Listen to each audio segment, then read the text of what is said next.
Ainda mais, eu, entre as minhas carreiras, além de jornalista, eu também tenho a de filosofia.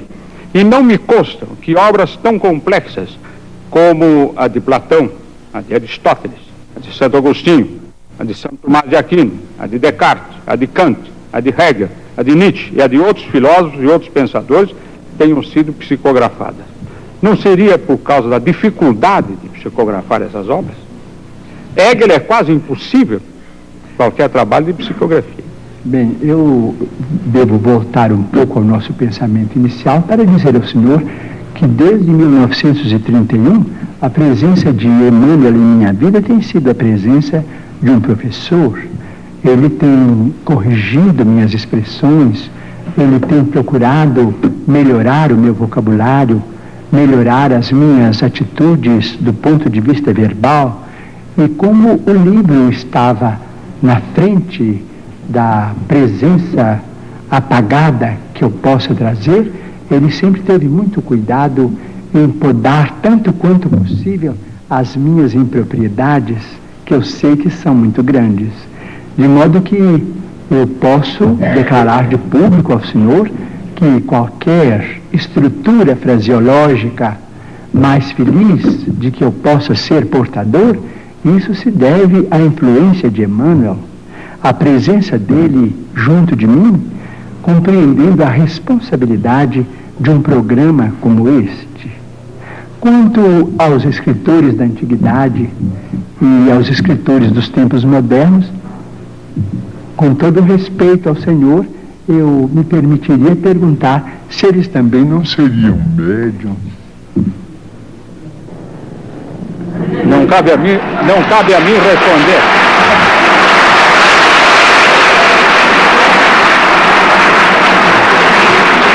Essa é uma... Quem sabe? Este programa é de perguntas, não é de debate. Não é de debate, absolutamente. Apenas respeitando imensamente a Igreja Católica, em cujo seio formei a minha fé, mas respeito profundo e que eu devo declarar de público que nunca perdi e não quero perder. Então eu digo aqui de público, eu não conheço essas obras, mas gostaria de conhecê-las em português. Mas os espíritos amigos se referem, por exemplo, a duas personalidades do agiológio católico que deveriam ser mais conhecidas em nosso ambiente cultural. Por exemplo, na latinidade, especialmente na língua portuguesa, eu não conheço absolutamente nada. Eles se referem a Santa Brígida de Vadstena, ou Santa Brígida da Suécia, e a Santa Clara de Montefalco, na Itália, cujas biografias atestam a presença de mediunidades extraordinárias, a ponto de, diz Emmanuel, que Santa Brígida de Vadstena deixou muitas páginas, vamos dizer, do ponto de vista de autenticidade, absolutamente psicográficas. Seria muito interessante e estimaria muito conhecer a vida dessas duas grandes figuras da Igreja Católica que eu venero tanto, porque, ao que me parece, pela palavra dos nossos amigos espirituais, foram duas criaturas portadoras de mensagens especiais para os cristãos. Eu queria que você me concedesse apenas o direito de fazer uma observação a respeito do que o Chico acabou de falar. Pois não.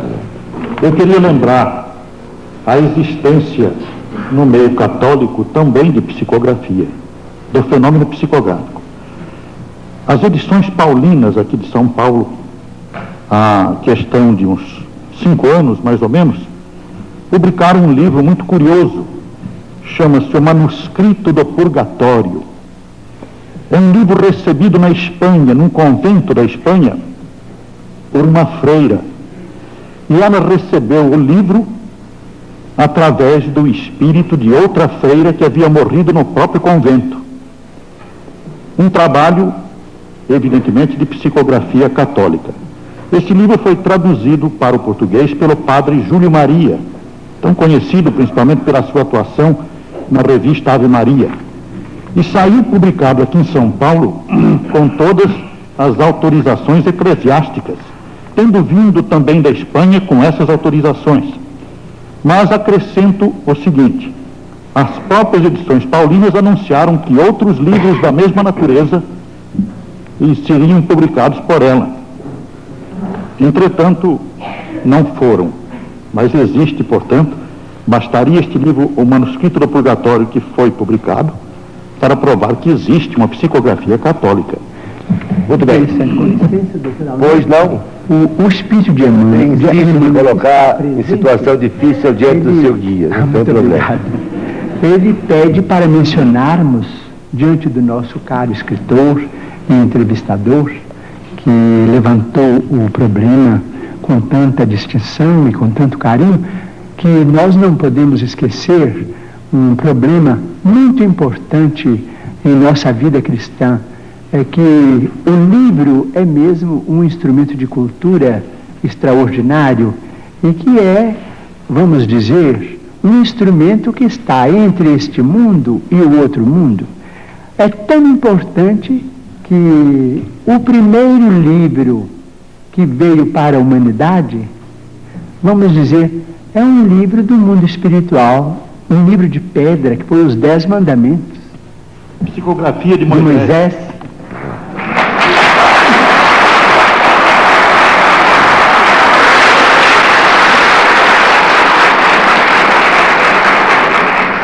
Telespectadores de São José do Rio Preto, que assistem esta noite o Pinga Fogo, informam que dia 8 de agosto próximo, o Chico Xavier estará proporcionando à população daquela cidade uma tarde de autógrafo, às 15h30, não é, Chico? No Instituto Espírita Nosso Lar, em benefício do Lar do Vovô. Isto vai acontecer lá em São José do Rio Preto, no dia 8 de agosto vindouro. Certo, Chico? Certo. Tá? Certo, se Deus permitir, estaremos. Ele vai permitir. Eli Alves com a pergunta seguinte. Pois não, senhor Chico Xavier, eu queria saber agora o seguinte: os espíritas dizem que os renascimentos sucessivos da criatura humana têm por objetivo a sua evolução. Outras correntes espiritualistas, como os teosofistas, os messiânicos, também dizem que nós estamos no limiar de uma era de grande beleza, a era de Aquário, em que a humanidade será muito mais feliz. Eu gostaria de perguntar ao senhor o seguinte: se temos mais de uma dezena de séculos de evolução, se estamos no limiar de uma era de encontro da criatura humana consigo própria, como que o senhor explica as violências do mundo atual, como a guerra do Vietnã, a violência da sociedade de consumo?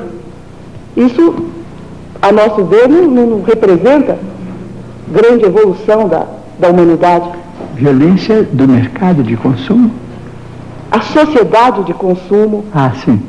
E a violência da guerra do Vietnã, por exemplo. Sim, nós, vamos dizer, esses fenômenos todos, diz o nosso Emmanuel que está presente, caracterizam mesmo o período de transformação em que nós nos encontramos. Diz ele: o nosso companheiro materialista dirá natureza, mas para nós os religiosos, natureza é sinônimo de manifestação de Deus. Então Deus cria a natureza, Deus cria a vida, mas o homem, os homens ou as mulheres do planeta são filhos de Deus e podem modificar a criação de Deus.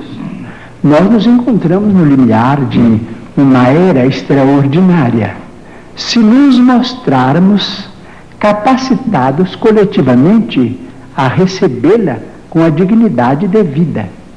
Se os países mais cultos do globo puderem suportar a pressão de seus próprios problemas sem entrarem em choques destrutivos, como, por exemplo, guerras de extermínio que deixarão consequências imprevisíveis para nós todos no planeta, então veremos uma era extraordinariamente maravilhosa. A própria automação, diz ele, nos está dizendo que nós vamos ser aliviados ou quase que aposentados do trabalho mais rude no trato com o planeta para a educação da nossa vida mental, através de informações e do universo com proveito enorme, proveito incalculável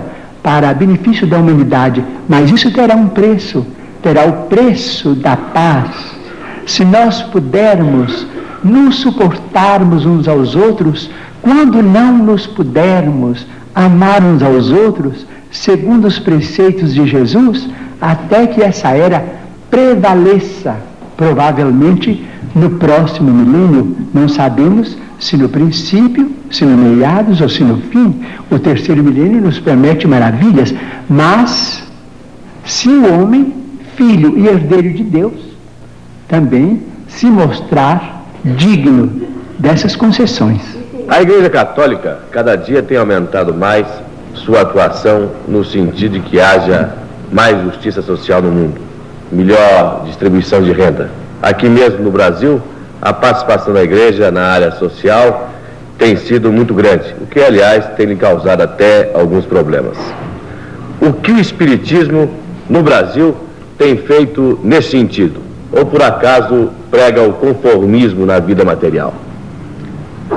O Espiritismo não prega o conformismo do ponto de vista em que o conformismo é interpretado.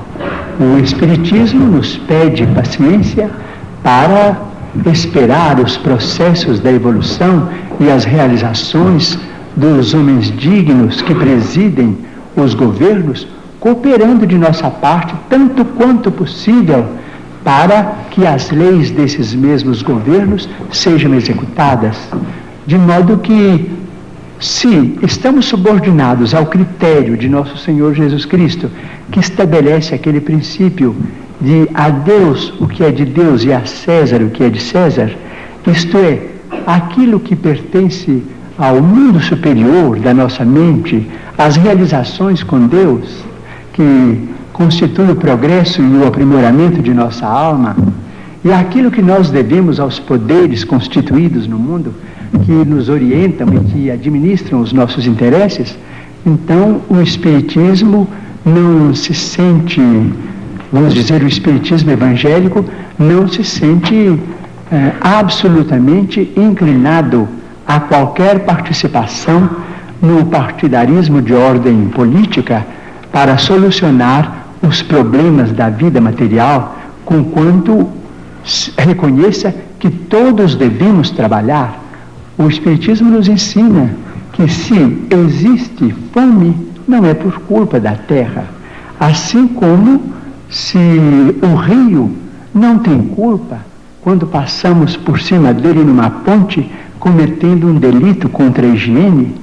As leis são magnânimas, mas a vacina contra a ignorância é a instrução, e a vacina contra a penúria é o trabalho.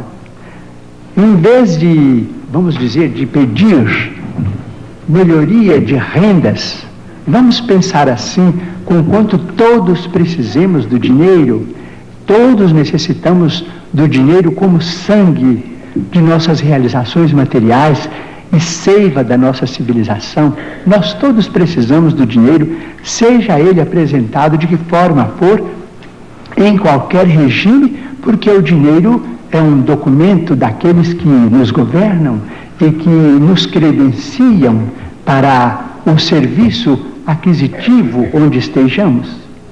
Conquanto precisemos todos do dinheiro, se pensássemos, por exemplo, em trabalharmos todos e em organizar, vamos dizer, as questões do trabalho com o aproveitamento das nossas energias integrais, então cremos que o problema seria quase que imediatamente resolvido. Vamos dizer que na atualidade dessemos ou que venhamos a dar a liderança das empresas, a chefia das equipes, as inteligências juvenis, como vem acontecendo quase que em todos os países de vanguarda, mas sem desvalorizarmos a madureza que começa de 40, 45, 50 anos, colocando a madureza com seu discernimento a serviço da coletividade, proporcionando aos homens e às mulheres que já amadureceram na experiência física trabalho e mais trabalho, desde que eles tenham condições orgânicas compatíveis com essa necessidade, mas prestigiando a personalidade humana em sua condição de pessoa amadurecida, no trabalho remunerado, ou tão altamente remunerado quanto possível, nós resolveríamos o problema sem entrarmos em atrito com a autoridade legal. Eu me lembro, entre as suas obras, de algumas obras de psicografia que são bastante importantes do ponto de vista doutrinário para o espiritismo. Por exemplo, Evolução em Dois Mundos. E me lembro que este livro foi escrito psicograficamente por você e pelo Dr. Valdo Vieira. Na ocasião, você morava, se não me engano, em Pedro Leopoldo, e o Dr. Valdo Vieira em Uberaba. Verdade. Os capítulos foram dados a vocês dois pelo mesmo autor espiritual que André Luiz, sendo que você não sabia qual o capítulo que o Valdo havia recebido e vice-versa. Bom, eu gostaria que você dissesse alguma coisa sobre isso, mas queria lembrar também Mecanismos da Mediunidade, que me parece um livro dotado de tanta informação científica atual dos nossos tempos e relacionando todas as conquistas da técnica atual com os problemas mediúnicos, que eu creio que você nunca teve oportunidade de obter conhecimentos pessoalmente a respeito desses assuntos. Eu gostaria que você nos dissesse alguma coisa sobre esses dois livros. O que eu posso dizer é que eu tenho a maior dificuldade para compreender esses dois livros, porque eles são basados numa linguagem quase que inacessível à minha capacidade de entendimento, porque eles foram recebidos nas condições em que o nosso caro amigo professor Herculano Pires menciona, mas é o caso da mediunidade psicográfica. Eu não posso emitir juízo algum, porque o livro é mais para técnicos, em matéria de evolução e em matéria de comunicações neste mundo mesmo. Não posso emitir julgamento nenhum, porque não estou à altura. Para isso eu precisaria ter de mim mesmo uma diplomação acadêmica, Chico, para que o Espírito de Emmanuel encontrasse em mim recursos. Com licença, eu não pediria a você julgamento. Eu queria que você nos dissesse alguma coisa sobre a maneira por que eles foram escritos. De que maneira você recebeu, qual foi a motivação para que este Evolução em Dois Mundos, que é um livro que coloca o problema da evolução dentro do espiritismo, relacionando o processo evolutivo no mundo material e no mundo espiritual, é um livro de profundo esclarecimento do problema evolutivo.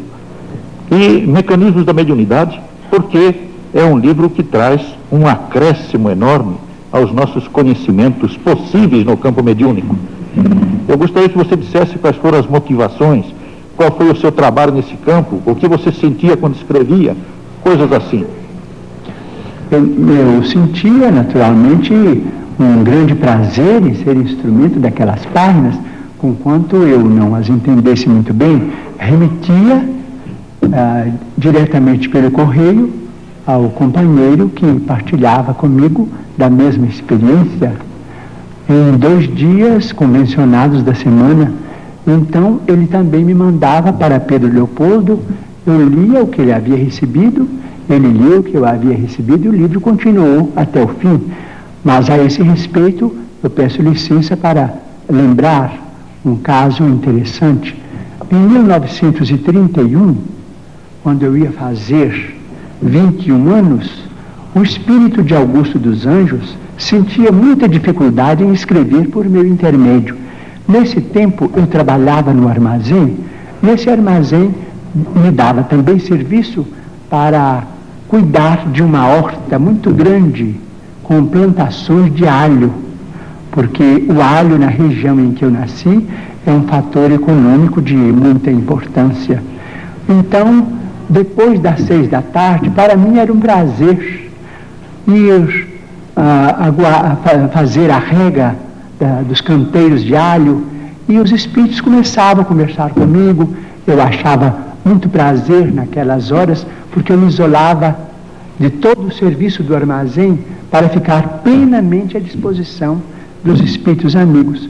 Então ele começou a ditar uma poesia que está no Parnaso de Além-Túmulo, o primeiro livro da nossa mediunidade.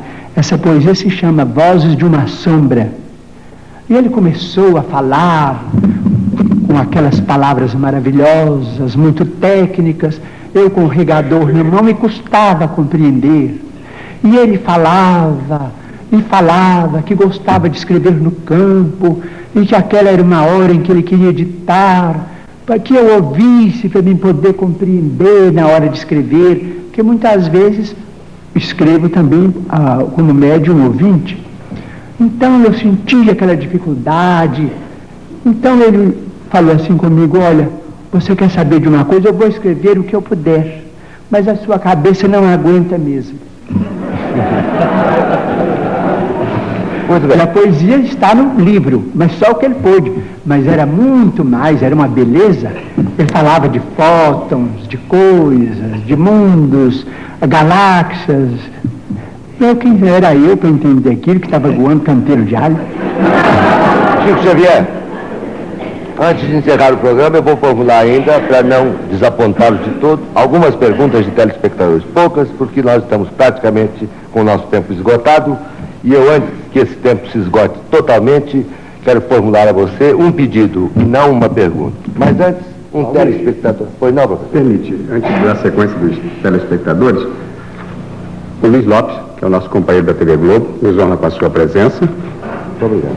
E encaminha uma pergunta ao Chico Xavier. Você que faz. Chico, é o companheiro da Globo que formula esta pergunta. Nossa humanidade assiste neste momento a mais um lance dramático da corrida espacial, quando a Apolo 15 se encaminha para a Lua. Acreditam os mestres espirituais de Chico Xavier, se ainda em nossa atual civilização o homem poderá entrar em contato com civilizações de outros planetas? Estamos subordinando a resposta ao mesmo critério com que foi estruturada a informação para a nossa estimada entrevistadora que falou sobre a nova era. Se não entrarmos numa guerra de extermínio nos próximos 50 anos, então nós podemos esperar realizações extraordinárias da ciência humana partindo da Lua.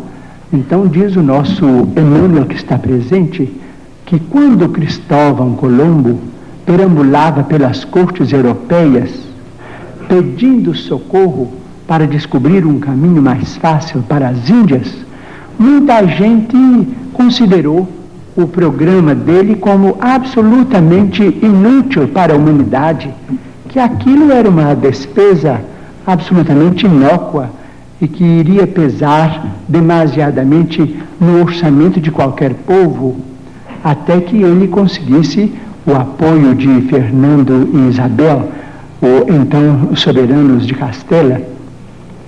Mas nós hoje sabemos, depois de 5 séculos quase, mais de 4 séculos, a importância do feito. Então nós não podemos também acusar os nossos irmãos que estão se dirigindo à Lua para pesquisas que devem ser consideradas da máxima importância para o nosso progresso futuro, porque as despesas efetuadas com isso serão naturalmente compensadas com, talvez, com a tranquilidade para uma sociedade mais pacífica na Terra, porque se não entrarmos, por exemplo, num conflito de proporções imensas, então na Lua é possível que o homem construa as cidades de vidro, as cidades estufas, onde cientistas possam estabelecer pontos de apoio para a observação da nossa galáxia. Essas cidades não são sonhos da ciência, essas cidades, naturalmente, com muito sacrifício da humanidade terrestre, podem ser feitas e provavelmente, vamos dizer, vai se obter azoto e oxigênio e usinas, vamos dizer, de alumínio e formações de vidro e matéria plástica na própria Lua para a construção desses redutos da ciência terrestre. E provavelmente a água será fornecida pelo próprio solo lunar.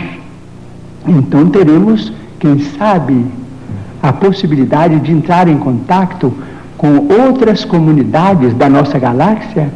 Então vamos definitivamente encerrar o período bélico na evolução dos povos terrestres, porque nós vamos compreender que fazemos parte de uma família universal, que não somos o único mundo criado por Deus. O próprio Jesus, a quem reverenciamos como nosso Senhor e Mestre, disse